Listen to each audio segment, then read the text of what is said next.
Coming up, another episode of The Deep Dive, exploring radical ideas.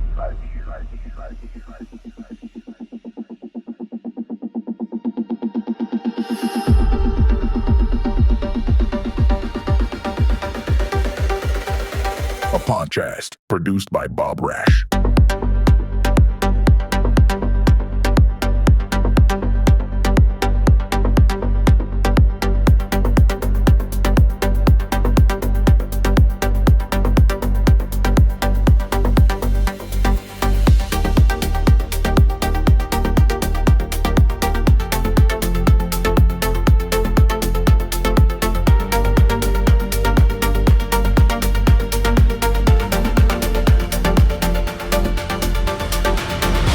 Yes!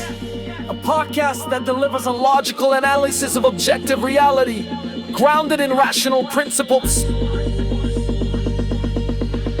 We will explore relevant facts and radical ideas based on the axiomatic principles of identity, causality, and consciousness, on reason as an absolute, on rational self-interest as a moral guide, and on the ideals of privacy, freedom, and justice.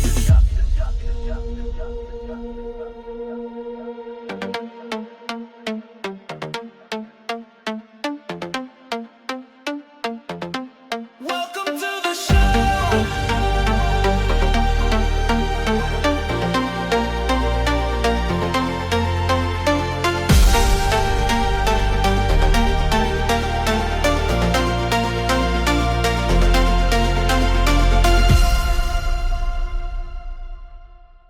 Okay, let's dive into something that might flip your perspective a bit today.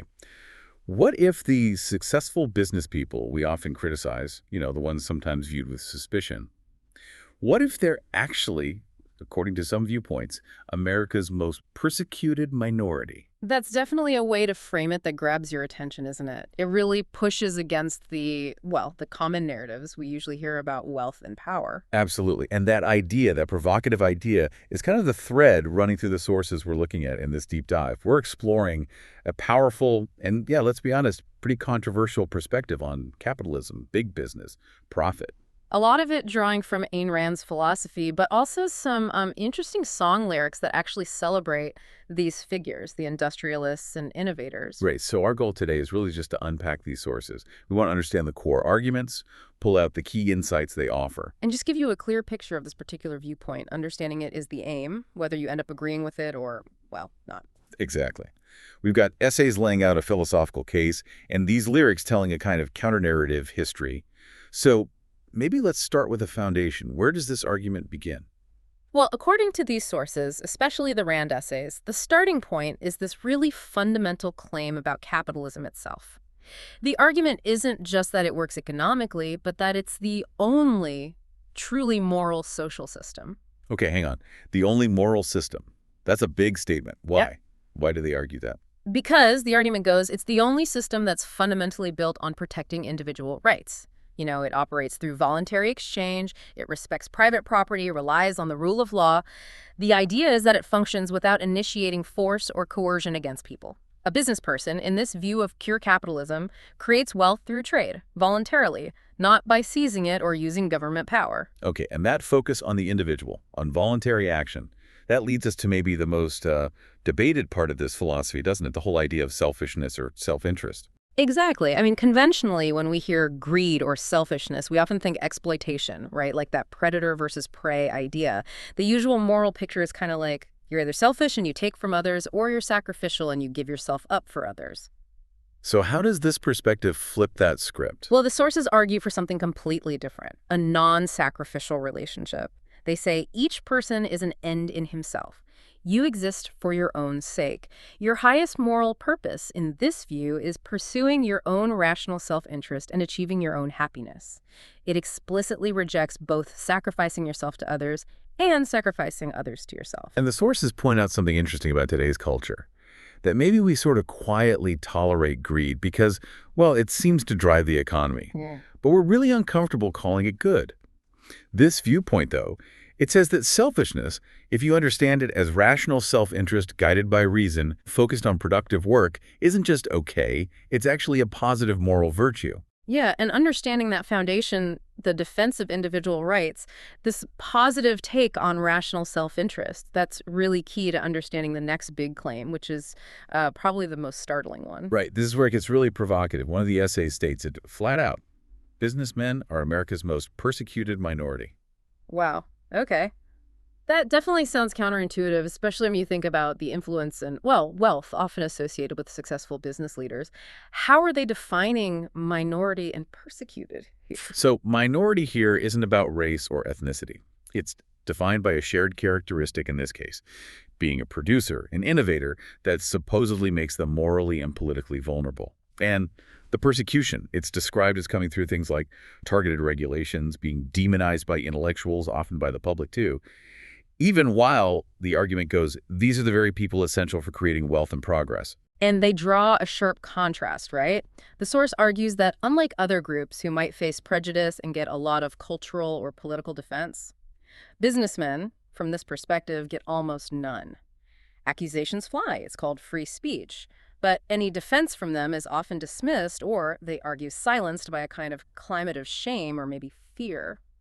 And to make this less abstract, the sources give a specific example of this supposed persecution. They point right at antitrust laws. Ah, yes, antitrust.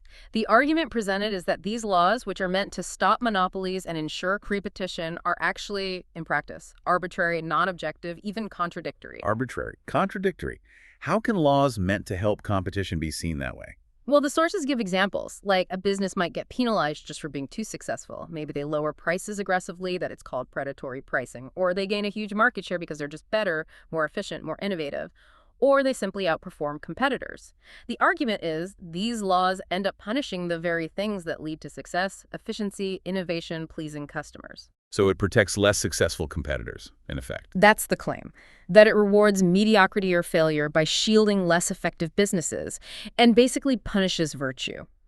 So from this viewpoint, antitrust isn't really about protecting competition. It's seen as a tool for government to attack productive businesses almost arbitrarily. Okay, so moving from regulation, let's tackle another really charged topic the sources defend.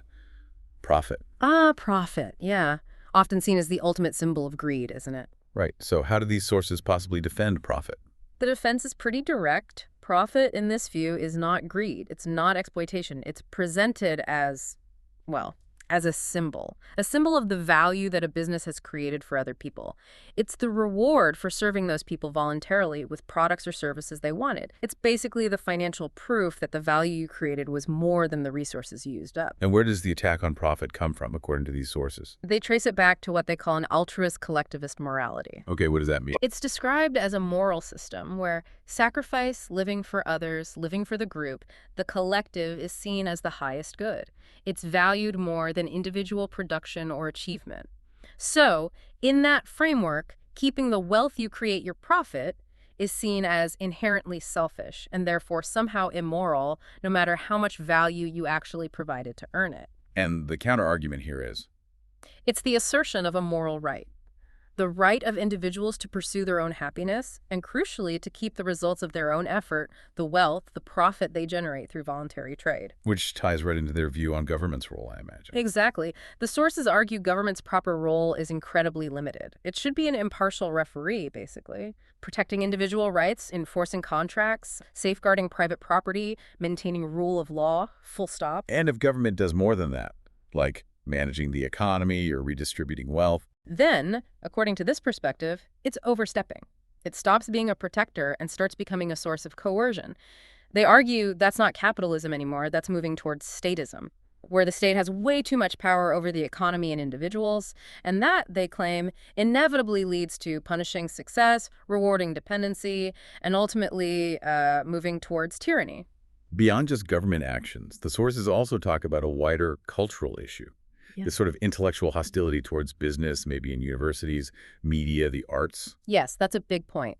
The claim is that business is often portrayed in these areas as, well, morally suspect, driven only by greed, indifferent to human needs, that sort of thing. But the sources argue against that. They push back hard. They say this hostility comes from buying into that altruist collectivist philosophy we mentioned, and it completely ignores the virtues they argue are necessary for productive success. Virtues, like what? Things like rationality, discipline, integrity, focusing on the long range, honesty. In this perspective, these aren't just, useful business practices. They're seen as actual moral virtues displayed by successful, productive people. Okay, so we have the philosophical arguments, the critiques of regulation, the defense of profit. Now, how do the sources try to make this more concrete? You mentioned lyrics. Right. There's this interesting source lyrics that paint a very different picture of famous business figures. They're presented not as villains, but as heroes of another kind. Heroes of another kind. How are they different from, say, traditional heroes? Well, the lyrics are explicit. No swords, no guns, no battles in the usual sense. Their heroism is in creation, in building. So what characterizes these heroes, according to the lyrics? They're described as first-hand thinkers, people exercising their individual rights. Their main action is creating value for others, for the masses, making goods, providing services, all while pursuing their own happiness. They're shown as seeking truth through innovation, always striving to excel. And the lyrics actually name names, right? Give us some examples. Oh, yeah, they run through a whole list highlighting specific contributions. You've got Bell, Giving us voices through the air, Edison, bringing light where there was darkness, Carnegie, whose steel literally built our modern cities, our bridges, Vanderbilt, laying down the rails, getting things moving, Rockefeller, finding the oil to power it all, Brilliant. making the money flow, enabling the builders, Moore, the assembly line, cars for everyone, not just the rich, Disney. creating these worlds of magic and stories. Wow, that's quite a list. And it continues, right? With others who maybe aren't always household names, but changed daily life. Definitely. People like Deere in farming, Cargill feeding nations, the Johnson brothers in health products, Carrier giving us air conditioning. Procter & Gamble for household goods, Strauss for denim, Lauder and Lauren in beauty and fashion. Kroc with McDonald's changing food service, Walton bringing retail savings with Walmart, Mars with candy and pet food. The Cox in industry and energy, Grove with Intel chips, powering everything. Buffett showing the power of smart investing. And then more recently, Jobs, right. Making tech beautiful and intuitive. Bezos completely changing how we shop with Amazon. and Musk pushing boundaries with electric cars, rockets, space exploration. It's a compelling narrative built into those lyrics. What's the recurring message? The core theme, repeated often, is aimed right at you, the listener. It says these individuals, they dreamed, they created, they invested, produced, traded. They failed sometimes, they succeeded. But they risk everything, the lyrics claim, to build a better world for you.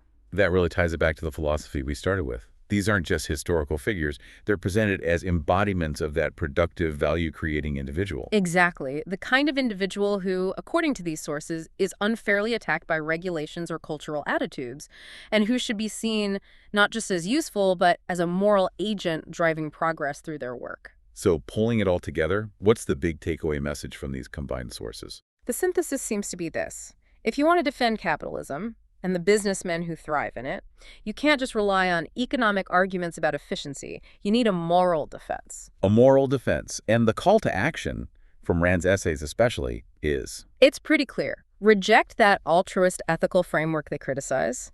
Instead, embrace a moral code grounded in rational self-interest, individual rights, and truly free markets. So the conclusion really frames it as a fundamental choice. Individualism versus collectivism. Pretty much. It's arguing we should see the producers, the innovators, the builders, not as exploiters or necessary evils, but as genuine heroes who create the world we benefit from.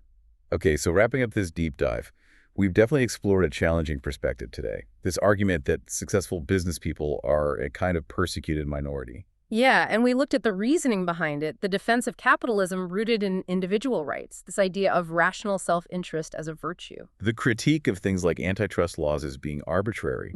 The defense of profit as symbolizing value created.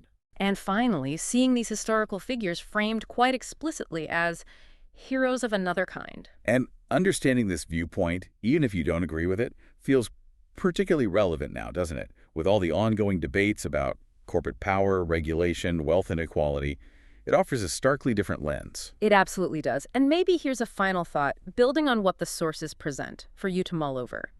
These sources aren't just asking us to tolerate self-interest because it drives the economy. They're pushing further.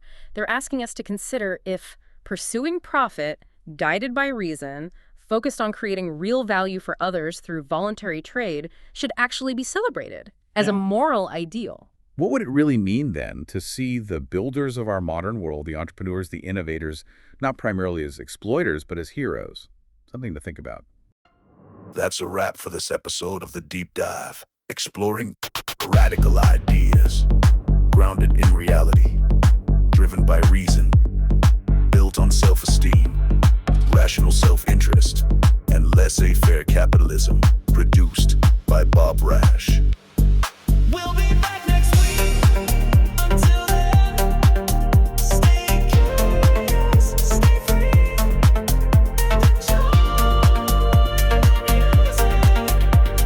The Deep Dive by Bob Rach.